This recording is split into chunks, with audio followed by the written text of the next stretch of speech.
Welcome to the Andy Staples Show, emergency edition. Texas and Oklahoma are headed to the SEC in 2024. A deal has been struck. If you're listening in podcast form, after this, you're going to hear a lot of discussion about potential movement in the Pac-12 and all that. But on Thursday night, we got the news that Oklahoma and Texas have made a deal with the Big 12. They will leave $100 million total worth of distributions in the league that'll be distributed to other members of the Big 12, and they will happily go on to the SEC in 2024. Max Olson and Ari Wasserman, what do you think of this deal? I thought we would be doing an emergency pod about Quinn Ewers cutting his mullet. Oh, I think you're right. That's what I thought you were asking for. Is that the beginning of the end for him there? And I don't know why that was the sticking point in getting this deal across the finish line, but it's an interesting, turn of events. I never saw it. If you're going to be playing in the SEC, you're going to show some respect and cut your hair. Is Quinn Ewers going to be playing the SEC though? Is he? Oh no, I don't know. Isn't he going to be the first pick of the draft over Caleb Williams and Drake May in 2024? I mean, he might be. My voice raised a little bit. Maybe he might be. Maybe. Yeah, I don't know, dude. I'm not surprised they got a deal done. No. I'm not surprised that the development on Friday was not the end of things. Not what maybe some people interpreted it to be as this thing falling apart. Most people, if you noticed on Friday, did not say this is the end. Yeah, it was not the end. This was not the end. Yeah. I think the Big 12. I think Brett Yormark and the Big 12 were highly motivated to get a deal done. Yep. I think Texas and Oklahoma, ultimately, if you look at the price tag on this, should be pretty happy with where this ended up. Absolutely. And everyone gets to consummate this divorce. You don't usually do. You consummate it? You shouldn't consummate. I mean, you could. I mean, some people consummate divorces. It depends on why they got divorced. just with different people. Yeah, we get one final season together to consummate this divorce. Yeah, exactly. Yeah, this is like, well, we haven't sold the house yet, so we may as well still live together. So the know what? Can I say something? No, Oklahoma at BYU, by the way, is Oklahoma's final Big 12 game. How about that? Unless they're in the championship game, of course. So, like, my thing with this is there are two discussions really to have, which is like the financial discussion about like Texas and Oklahoma and what they're going to have to pay. Was it a combined $100 million? Didn't have to pay anything. They'll leave $100 million that they just won't get. They are $100 million lighter as a result of this. Yeah. I just am excited to finally get to the closest version of the final product that we can get to. Like, as a consumer of the sport, there was something that was kind of annoying me about in the conference, even though they're one step out. Like, the sooner we get to the final product of what the sport is going to be, the better. And like, just the idea of Texas and Texas A&M playing a Thanksgiving game in 2 years is just an exciting thing for me. Let me mention this now, because I'm going to mention this until the SEC officially announces this, and I'm pretty sure it's going to happen. But I keep seeing other reporters put this out there that the SEC might stick with 8 conference games and have one permanent rival and all the other 7 opponents rotate. If that happens, everyone involved should be fired and probably hurled into the sun. If you have Texas and Texas A&M in your league and they don't play every year, you are stupid. So the SEC will be playing 9 conference games, 3 permanent rivals. The other 6 will rotate through. Every opponent will rotate to twice every 4 years. That is what's going to happen unless everyone is stupid. Sorry, just had to say that. There you go. Good PSA. Just like, I think it's a good way to kind of shield the possibility of us not getting exactly what we want out of this deal here. I mean, you have Texas and Texas A&M, and you're like, well, they only need to play a couple times every 4 years. Like, they don't need to play every year. No. That's stupid. They don't care about each other that much. It's ridiculous. Absolutely ridiculous. So and as Matthew C points out, Georgia fans would be very upset if you didn't have Georgia Auburn as an annual game. If you didn't have Alabama Tennessee as an annual game, I believe that would be a problem. especially since the SEC schedule has been kind of hijacked to protect Alabama, Tennessee over the years. So but you're right, Ari. This is, and you say Final Four, it is college football. It's going to change again. It's Final Four as we know it. Right. Yeah.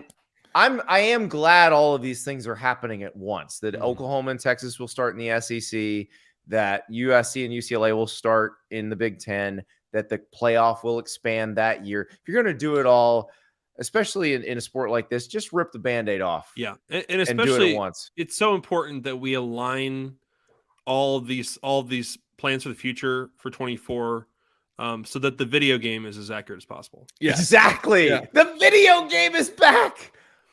Well, hopefully. Yeah. Hopefully. Yeah. Yeah. Yeah. Get off the schneid, people. Let's go. I mean, this is going to be a weird, it'll be weird and exciting all at the same time to think about Texas and Oklahoma in the SEC. And I realize we've known about this since 2021, but now it's real. There is going to be a schedule at some point where like Texas is going to be playing Auburn and Tennessee and South Carolina. And like, that is, when I see it, it's going to feel very strange. It's funny to me. This is 1 year of just the weird overlap of the old, the new Big 12 and the old Big 12 crossing paths like ships through the night just for 1 year. And it would be funny to me if like BYU won the conference this year. Oh, I know. Yes, yeah. What if it was like a BYU UCF Big 12 championship game? It'd be amazing. That's the fun of this, guys. Is like if you think about this podcast in like 24, like if it were just the playoff changing that year, you'd be like, that's all we're going to talk about. That's going to be the biggest thing, right? Yep. But we are going to be fascinated to see USC and UCLA line up against these Big Ten teams. That's going to deserve a ton of attention.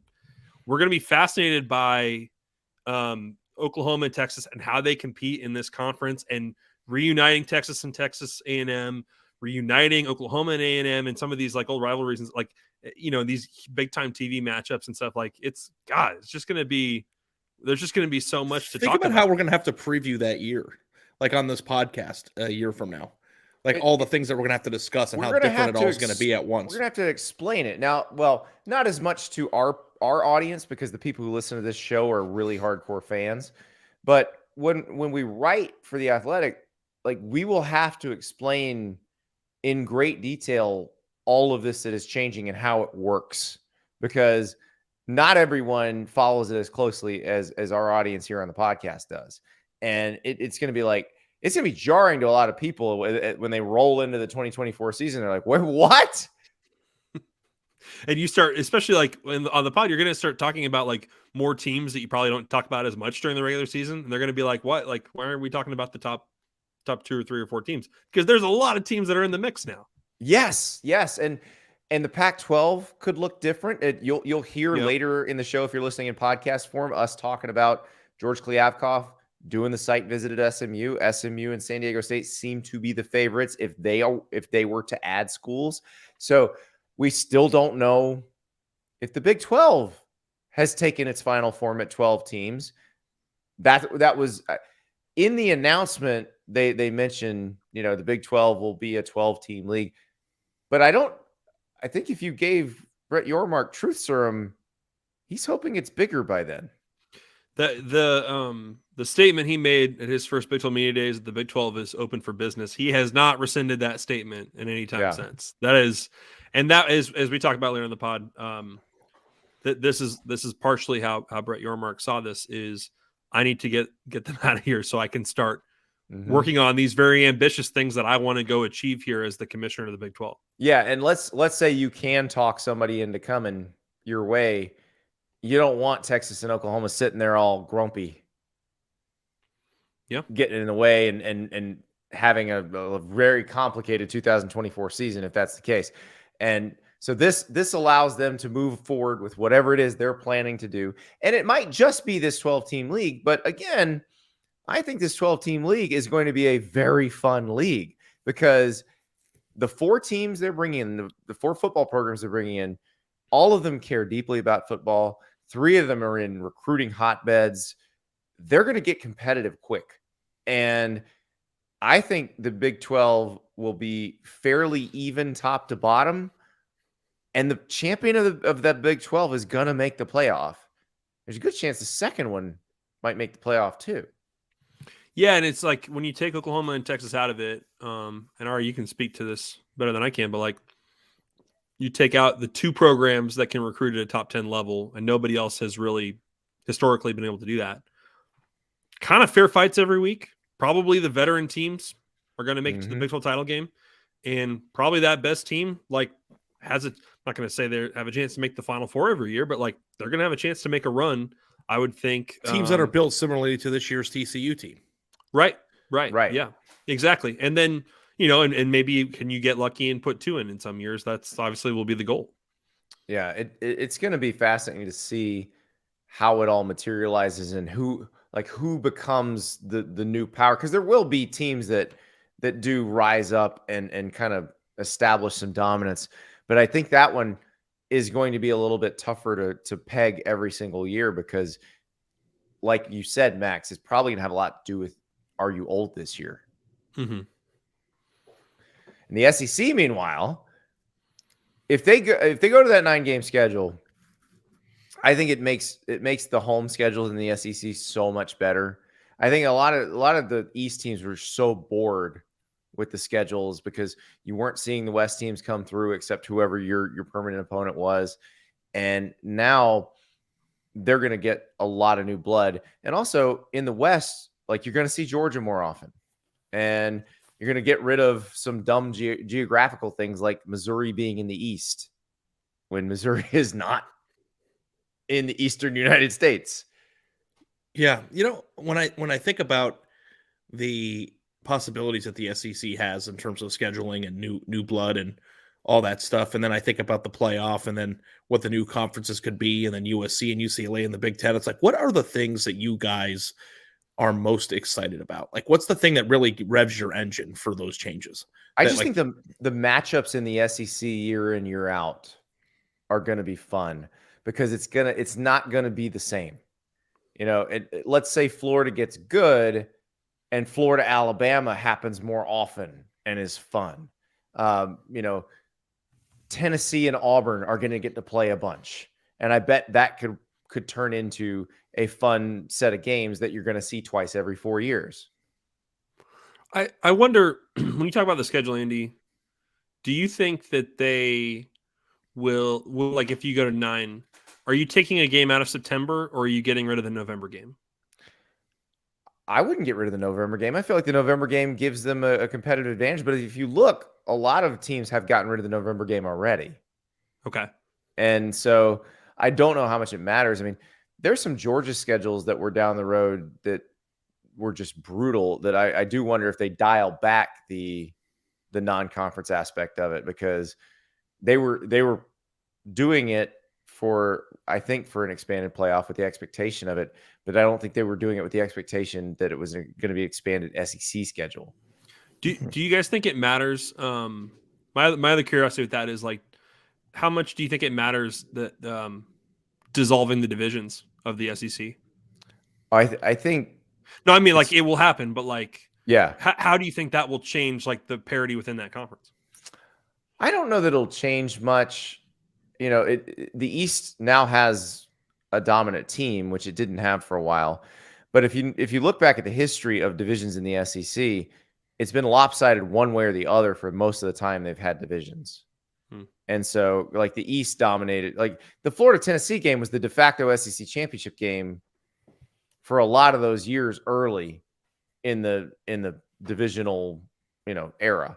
So then it changed and Alabama became the dominant force, and LSU and Auburn were the two other ones that were in the mix.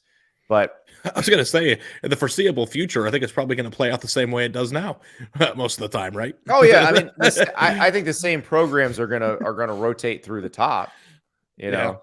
But this will be interesting to see. Does it make it easier? Like for Ole Miss, for Mississippi State, for Arkansas, it's going to be an easier schedule in conference because you're not going to have to face the West every year. You're going to get some of those teams from the East that aren't Georgia.